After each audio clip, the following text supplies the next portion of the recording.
my younger coworker said. You don't understand the market anymore. It's time to let us innovate. Management agreed and sidelined me. I stayed in the background, watching. When their innovation led to a major lawsuit, they were forced to seek guidance from. I'm 54 years old. I've worked at the same tech company in Raleigh, North Carolina for almost 20 years. Not because I couldn't go elsewhere, but because I believed in what we were building. I was one of the first 10 employees. I helped write the original roadmap for our data analytics suite that made the company what it is today. I've led teams, survived reorgs, trained fresh graduates, and watched us grow from one floor in a shared building to owning the whole damn campus. They used to call me the glue of the company. I was never flashy, but I was always the guy who made sure the stuff worked. I didn't care about politics or personal branding. I just wanted to build products that worked and protected our clients' trust. I thought that mattered. But lately, things changed. We got a new VP of strategy, Dana, smart, polished, and obsessed with disruption. She started hiring younger talent, mostly people in their late 20s and early 30s with degrees from fancy schools and big ideas about shaking up the market. That's when Braden came in.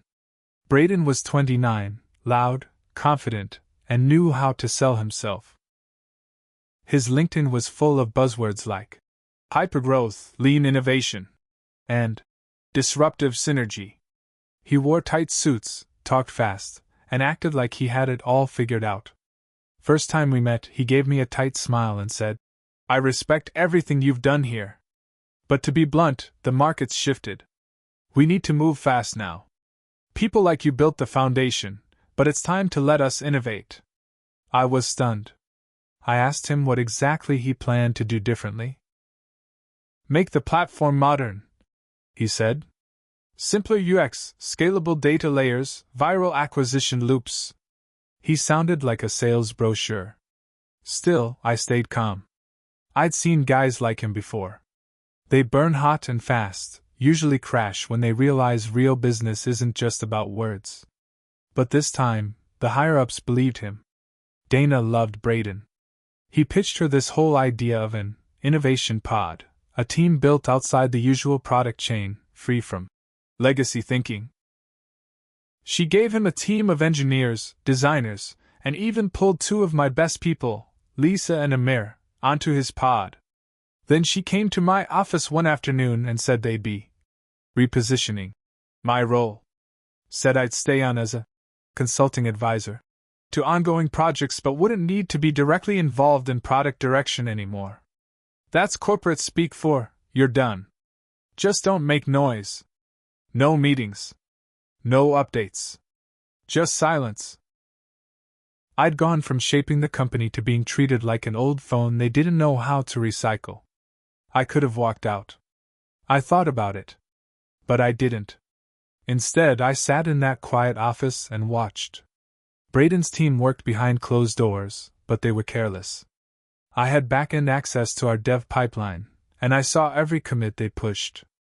I read every line of code they changed. It was worse than I expected.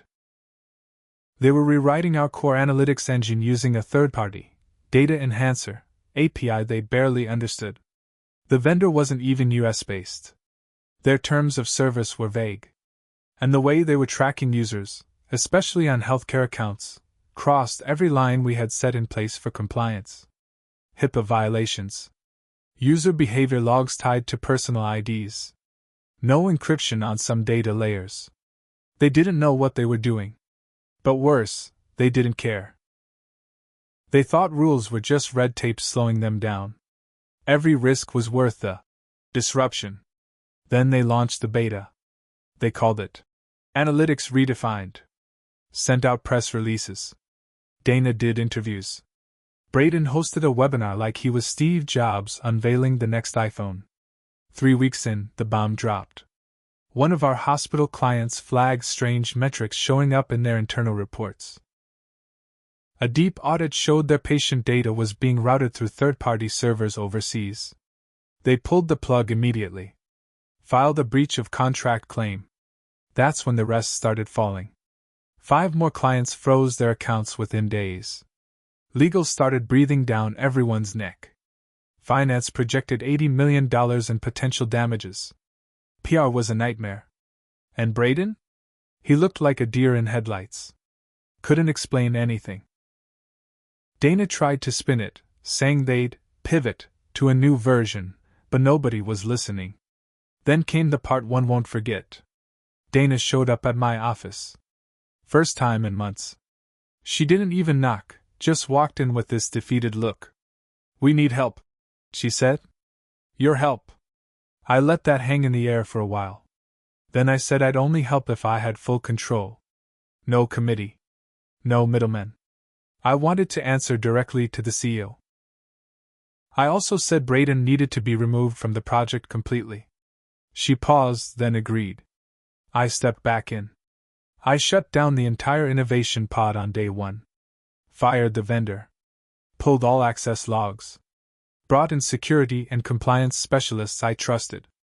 I restructured everything. I told Lisa and Amir they could stay, but now they reported to someone else. They'd have to prove themselves again. They agreed, quietly ashamed. I rebuilt the entire architecture. I fixed what Braden had broken. And as I did, I made sure the right people knew who had messed it all up. I didn't yell. I didn't gloat. I just let the truth do the work. 6 weeks later, Braden was let go. Dana resigned soon after. Now I'm back in control, but not out of pride. Out of necessity. Because when you've been in the trenches as long as I have, you don't need to shout to be right. You just wait for the house of cards to fall. Things should have calmed down after Braden and Dana were gone. But they didn't. The CEO, Marcus, kept his word and gave me full control, but the damage had already rippled far beyond what I could have predicted. Clients were nervous, contracts were under review, and internally, the company was starting to crack at the seams. The board wanted someone to blame, publicly. Quiet firings weren't enough for them. They were worried about investor confidence and client trust. They wanted a scapegoat who could take responsibility and be removed cleanly. At first, I thought it would be Braden. He was the face of the failed project. But then I found out something that made my stomach turn. Legal was trying to pin some of the blame on me. See, while I wasn't officially involved in the innovation pod, they argued that I still held a director title and technically had access to their work. They said that by not stopping it sooner, I had shown gross negligence. I found out about it through Amir. He overheard a closed-door meeting between one of the board members and legal. They were drafting language to quietly force my resignation in the next quarter. I confronted Marcus the same day. He looked genuinely shocked. He claimed he didn't know that was happening. Maybe he didn't. But I've been around long enough to know when someone's hiding behind silence. I told him flat out, I'm not taking the fall for their screw-up. If your board wants to hang me out, they'd better be ready for what I give back. I'd kept quiet for months. I'd fixed everything they broke. And now they were coming after me? No. I wasn't going to let them walk away clean while I became the convenient ending to their PR crisis.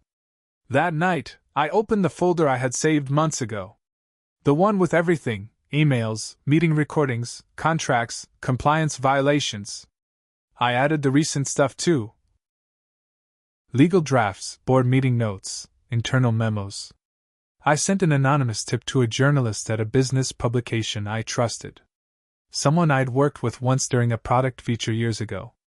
I didn't give them everything. Just enough to raise questions. Within 72 hours, headlines started circulating. Internal failures and executive negligence behind tech firm's data breach scandal. The article laid out what happened. It quoted emails from Dana to Braden pushing him to expedite launch regardless of compliance holdups. It included leaked memos where board members celebrated reduced oversight as a way to save money. It made it very clear that this wasn't one man's failure, it was systemic. And suddenly, everything shifted. The board panicked. Marcus called me in again, this time looking rattled. He didn't ask how the story got out, he already knew. he just said. Tell me what you want. I looked him straight in the eyes and said, I want every person who tried to pin this on me gone. And I want full written immunity, retroactive, signed by legal. He didn't argue. He just nodded. In the next 2 weeks, 3 board members resigned. The general counsel stepped down. A few VPs quietly left. Others were reshuffled or demoted.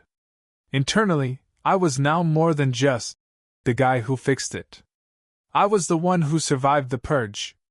But power doesn't come without enemies. People were afraid of me now. Some respected me. Others just kept their heads down and avoided eye contact. Lisa tried to schedule a one-on-one with me. I ignored it. Amir sent me a message asking if I hated him. I didn't reply. It wasn't personal. But they picked their side when things were easy. I remember that. I'd earned my spot back, but not the same way. Before, I was part of the team. Now, I was the warning. And I knew something else too. Not everyone was done trying to take me down. Because while I may have won this round, some people weren't going to forgive me for exposing the rot. And I wasn't done yet either. There was one more truth I hadn't revealed. Braden had done something far worse than anyone realized. And I had the proof. But I was waiting. Because sometimes, revenge is best when it's saved for the moment they feel safe again. After the article dropped and the board reshuffle happened, the whole company changed overnight. People started whispering in the halls. HR walked more carefully.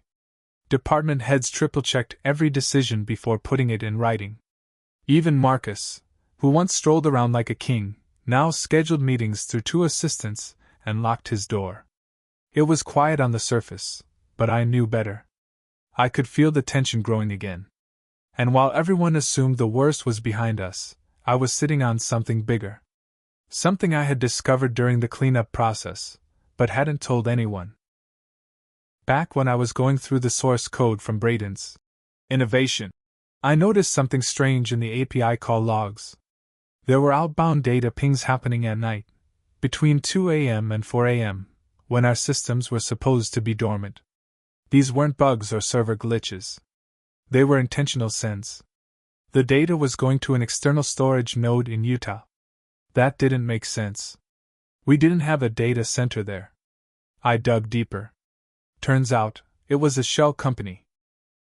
Registered under the name Stonefield Holdings LLC. But when I cross-referenced the corporate registration, a familiar name came up, Braden T. Acker. Braden had created a side company while he was still employed with us. He had set up a hidden pipeline that copied portions of anonymized analytics, some of it arguably still client IP, and sent it to a private server he controlled. His end goal? I could only guess. But I suspected he was planning to launch his own analytics platform on the side.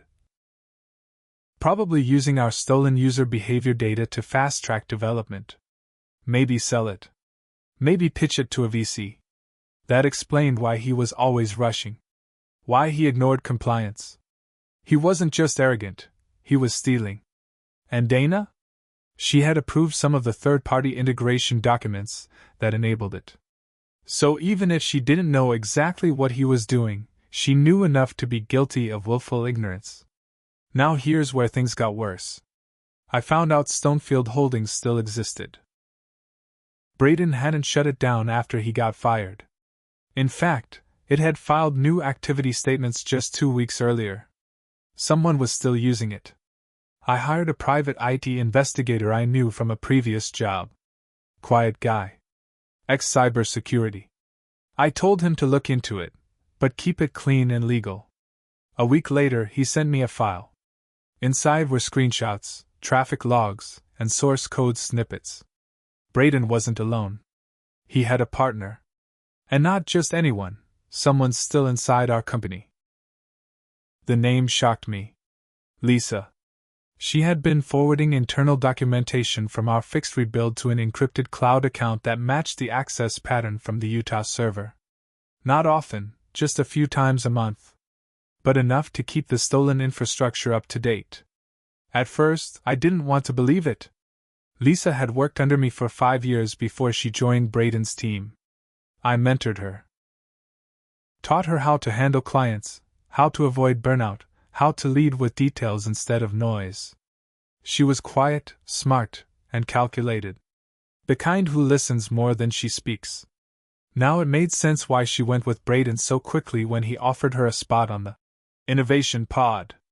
She was in on it. I sat on this for days. I didn't tell legal. I didn't tell Marcus. I didn't even write it down anywhere. I just watched. I called a late-night meeting. Just me and Lisa. We sat across from each other in the old QA testing room. No cameras. No loggers. I laid out the evidence. She didn't cry. She didn't deny it. She just looked at me, calm as hell, and said, "You could have been part of it." I didn't speak. I just waited. She went on. "You think the company cares about loyalty? About ethics? It doesn't. You know that. Braden was a jerk, yeah? But we were trying to get out before this place eats us alive like it did you." I asked her if she was still in contact with him. She didn't answer. But her silence told me everything. I ended the meeting and walked out without saying another word. Now I had a decision to make. I could go nuclear, expose her, expose Braden again, shut it all down and let the company blow this up with lawsuits. Or I could play it slow. Keep watching. Let them think they're getting away with it. Sometimes, revenge isn't about stopping them right away. It's about setting the trap and making sure when it snaps. It takes everything. After that meeting with Lisa, everything changed for me. I wasn't angry. I wasn't shocked anymore. I was focused. I realized the people I had helped grow, the people I gave chances to, were trying to cash in on the very thing I had built, behind my back. And worst of all, they thought I wouldn't fight back. They thought I was too old, too tired, or too afraid. They forgot who taught them how the system works. I didn't go to HR. I didn't go to legal. Not yet. Instead, I built my own plan, quietly piece by piece. First, I increased logging on every server tied to our analytics suite. I used old admin credentials that I had created years ago, and no one ever thought to deactivate. I watched every transfer, every access point, and I mirrored everything Lisa touched. For weeks, I built a full map of her side operation. Then I baited her. I set up a fake internal dashboard called Market Expansion Insights, a dummy feature that looked like a future-facing client strategy document. I laced it with fake partnerships, phony client names, and ghost code that couldn't possibly work. I gave her just enough access to find it on her own. And within 2 days, pieces of it showed up in Stonefield Holdings' dev repo, same format, same fake metrics. That was all I needed. I packaged everything. Her access logs, the timing of the transfers, the emails she sent to Braden using a private ProtonMail account. I even got a screenshot of her running a test version of their platform with our fake data. Then I went to Marcus. But I didn't walk in like last time. I called him at home, 7:15 p.m. on a Tuesday, and told him to come meet me in person. I gave him an address, a small, cheap business suite I had rented under a friend's name. When he arrived, I handed him a folder and said, "Read this before you open your mouth." He flipped through it. I watched the color leave his face. "Jesus Christ," he muttered. I told him there were 2 options. Option 1, we go to the authorities. File federal charges. Leak everything to the press and brace for the lawsuits, investor panic, and probably a full company implosion. Option 2, we handle this quietly, on my terms. He didn't even ask what my terms were. He just nodded. Over the next 2 weeks, I put the plan into motion. Lisa came into work like normal one Thursday morning and found her badge deactivated. IT had already cloned her laptop. Her email was blocked. She never made it past the front desk. I heard she lawyered up. Didn't matter. Because right behind her, Braden got served at his apartment in Austin, by federal agents. Turns out that little server farm he was using in Utah? It was connected to a hosting provider that had already been under investigation for housing illegal scraped data from healthcare firms. I made sure to time the evidence release just right. First, the company filed charges through private investigators and an external law firm. Then, we tipped off the feds. They wanted to make an example of someone, and Braden, already on record for gross negligence from the last scandal, was a perfect target. They hit him with charges: corporate theft, unauthorized data trafficking, violation of HIPAA through third-party access. I didn't stop there. Remember Dana? She had quietly moved to another firm up north. I sent an anonymous package to her new employer. Everything she approved, every signature, every blind eye email. She was fired the same week. And me? I negotiated my own exit. But not before I cleaned house. Marcus handed me a promotion offer, desperate to keep me. I said no. Instead, I asked for a full buyout of my shares, at 2.5x their value, plus a 3-year consultant contract that paid me more to stay home than I ever earned while working. He agreed. He had to. Because I told him that if he didn't, the next folder I had would go straight to the press, and this one had his name in it. Now I'm out. I live about an hour outside Asheville now. Peaceful. Trees. Quiet. Every so often, I hear updates. Braden's case is ongoing. He's facing real time. Lisa cut a deal to avoid jail, but she won't be working in tech again. Dana's reputation is shredded. She's practically blacklisted. And the company? It's still running. Barely. But they've learned one thing: don't screw the guy who built the system just because he doesn't post on LinkedIn every day. As for me? I'm not proud of what I had to do. But I'm not sorry either. They came for me with ego and shortcuts. I answered with facts and patience. They thought they were playing a game. They forgot who made the rules.